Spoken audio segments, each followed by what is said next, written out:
All right, guys and girls, we are back. Thanks for listening to the AlwaysMoto podcast. This is episode 53. Let's jump into the emergency department.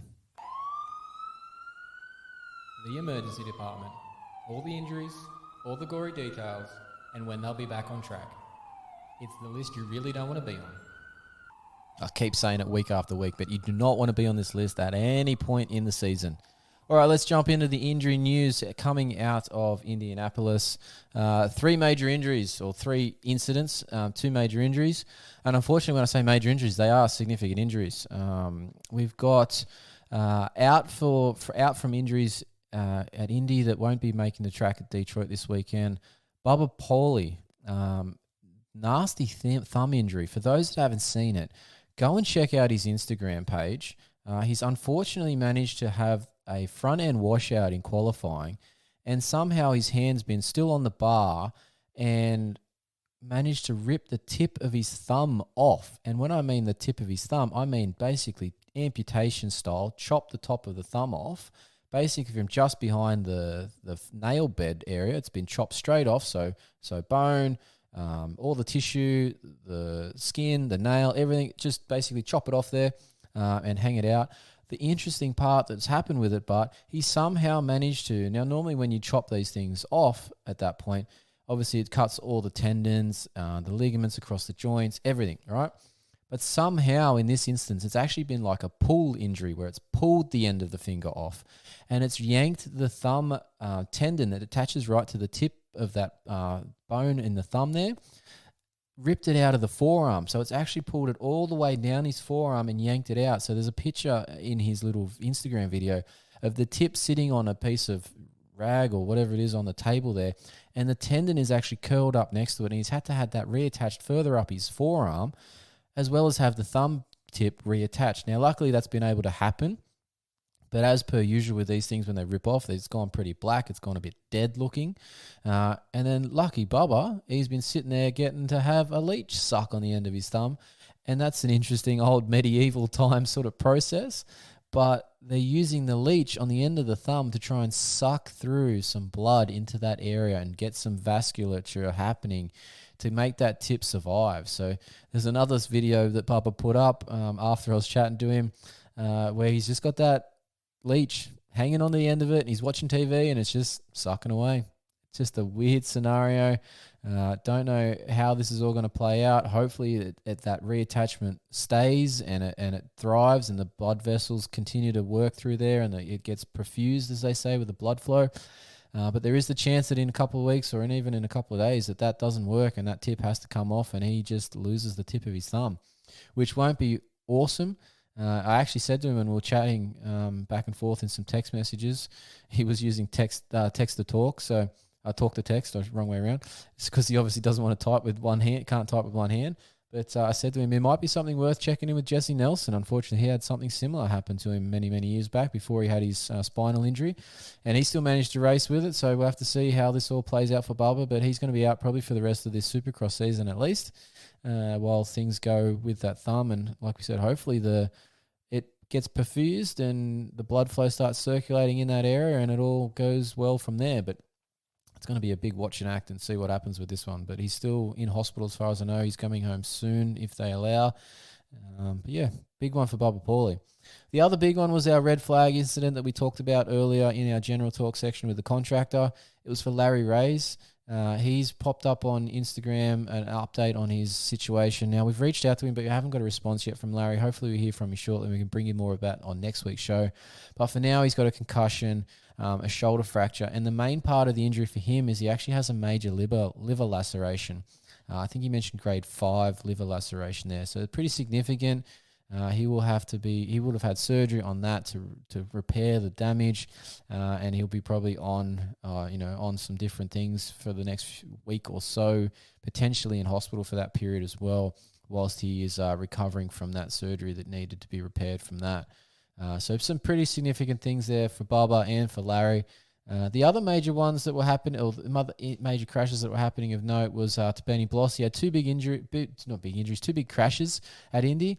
But luckily for him, it seems that he's already back on the bike this week testing with some Get Data things from, I believe it was Dan Truman in the picture.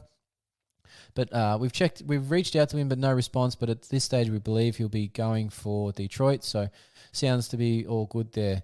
Now, some other things to note on the injury front. We've noticed that Joe Shimoda's out and about on the motocross track, but no sign of Supercross testing or riding laps yet. Maybe that might be that he's not quite ready. Maybe he's just waiting till the week or two before Atlanta, which would be basically next week. So we'll have to see if that starts to happen for him. Otherwise, it might be a team play to have him just come back for outdoors. We'll have to see how that plays out. And the one that we've been sort of missing MIA information on for the whole season really has been Vince Freeze. And there's some helmet cam footage of him hitting some turn tracks this week. So he's back on the bike as well. So still not sure exactly what Vince freezed and to what degree, but it seems he's back on the bike, so that's a good thing. The AC, Adam Cincerulo being back at Indy was a good one. 2 weeks off there from his wrist incident. And look, the thing that I pointed out and played a little game with everybody on social media was spot the difference, and he definitely has that wrist brace back on his right wrist.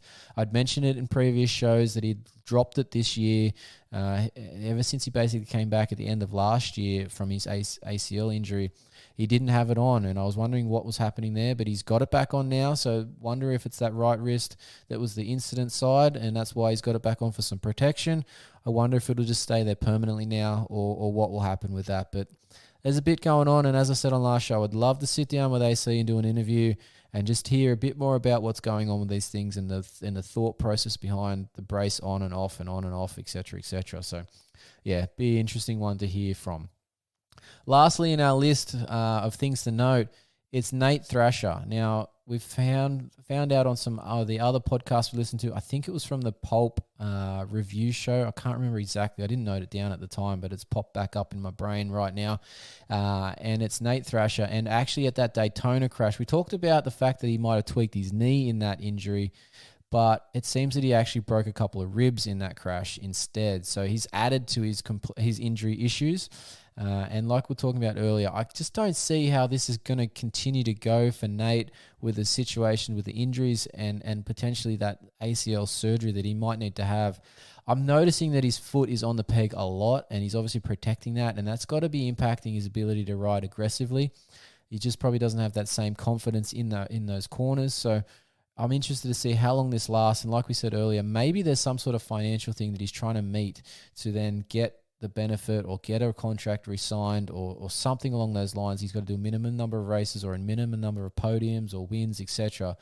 And then you'll get this bonus. And if he'll keep going until he gets it, or he'll get to the point where he can't achieve it and then he'll drop out from the series. So that might happen potentially for next week, because this is sort of then there's a 2-week break there for the West Coast to kick back in. So we'll have to keep an eye on that one from Nate Thrasher, but that's where we're at with him at this stage.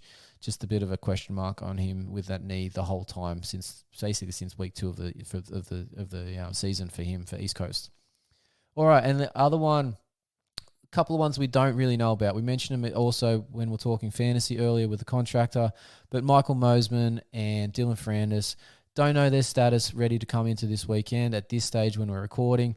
And unfortunately, with both of those guys, neither of them really get back to anyone on those sorts of topics at any sort of timely manner. And the teams aren't really posting about those guys either until you see them roll onto the track. So unfortunately, I'd love to be able to bring you information on those two guys, but at this stage, I don't have any, and I won't probably know until they roll onto the track on Saturday US time, Sunday morning our time. So see what happens when that track crew get back in action. Guess what? We're back just for the YouTube viewers. It's a little later. We've got some extra information that has come in since we've recorded the podcast and the emergency department, which happens usually Australian time late on a Thursday night, but it's now a little bit later on the next day, and we've got some more information coming through that I can update you guys now in terms of the race for Detroit and some of those injuries that we didn't have that information on when we went to record last night. So let's run through the extra information now just for you YouTube listeners. Larry Reyes update here. He's put out a secondary update on his Instagram, and as we kind of expected with that definite shoulder fracture, but also that major laceration to his liver, that he's out for the season. We have still reached out a bit further for him to get some more information, and we'll bring that to you as soon as we have it. Luca Marsalisi, he is in for Detroit this weekend at this stage, but he did have a head knock in Indianapolis. We were speaking to him over the course of this week, but we didn't get the confirmation of what he was up to and the injury until very recently. We've also had some correspondence back from Benny Bloss since we hit record last night, which is awesome, and he's in for Detroit, which we already thought and we mentioned, but we've definitely got that confirmation now. So Benny Bloss is in for Detroit. Jesse Flock had a crash a couple of weeks ago, and he's 2 weeks ago, and is out at present. And that injury was actually for 4 broken ribs, a T2 vertebrae fracture, which is your thoracic vertebra. It's the second one down from the top. So if you feel from your neck down, you'll feel a nice bump at the point at the top where they transition, and then that's the next one down is T2. So it's fairly high up. It'd be rather uncomfortable. He's also got some left arm bone bruising as well. He's going to be out for probably at least 6 to 8 weeks. So likely for him, his Supercross season is over, unfortunately, as well. A couple little updates. There's been a Yamaha PR out, and it's suggesting that Dylan Ferrandis is out at least for Detroit, but potentially longer. If you read the actual information in there, it says that he's he started a 3-week process of recovery, and that process includes him not being back for 6 weeks. Now, Daytona was round 9, so we're not going to see him back at this stage until the second last or the last round of Supercross, based on that information. So when I was initially going off and talking about him on the previous couple of shows about why wouldn't he return for Daytona and why would he sit out for the rest of the season, it seems now that second knock to him may cause him to actually sit out the rest of the Supercross. We'll have to keep an eye on it. It might come back sooner, but at this stage, he's in a 6-week process, that it seems, as per that Yamaha PR. We'll have to get some more information on that and see if that is going to be the case moving forward. And the last little update here that we have that's come in recently is on Colt Nichols. It looks like that crash in Daytona in that practice time frame there is going to keep him out again this week at Detroit. Ideally, he'll be back the following week, but it seems that little head knock for him is still hanging around. Now, I'm curious on all of this stuff. We normally talk a lot about we have a concussion discussion as such that we sort of bring up all the time. And we've talked about the Heltech sensors on the show before a little bit about how they will start reading the concussions a bit differently. But a lot of the information that we get from some of these guys, and I don't include everything that I get because some of these guys don't want that information out there. So there's stuff that I've got here at different times over different seasons, and I know that these guys have bumped their heads, and they call it a bump of the head or a head knock. But when I dig in a little deeper with them and chat to them about it, and they know that it's a private conversation, they're not on concussion protocol, which is a little bit scary for me. It shows that out there is some holes in this concussion protocol that the AMA is rolling out, and that there's no sort of review process other than an honor system in terms of being honest, and that you will go in and check it out yourself if you feel that that's what's occurred, or obviously if you're out cold and they carry you off. But if you have a head knock and jump up and get back to the truck and then decide that it was, I'm a bit woozy, whether they're going and reporting these things is sort of up at their own discretion. And I don't feel that should be the case. I feel there should be an independent person reviewing all these things and having them go onto some sort of initial protocol system. They don't have to stay on the protocol for the whole, return to ride program that takes that 5 days. But it'd be nice to have some sort of initial screening protocol that goes on for every sort of incident that gets reviewed after every practice and qualifying session, to see if we can make sure if we can maintain the health of our riders for the long term. It's not just about whether they can race that day. It's about whether they're going to have ongoing brain issues down the track. So something to keep an eye on, and something I'm probably going to keep bringing up until there's more investigations in it. But yeah, just something nice to keep an eye on. But that little extra information here, it's only been a couple of extra minutes in this part, but it's something special just for you YouTube viewers, listeners, that we'll be adding in, hopefully with each and every emergency department update, depending on when the information comes in. But yeah, just a little special treat for you YouTube listeners. Thank you. That's the end of this little emergency department sequence on the YouTube channel.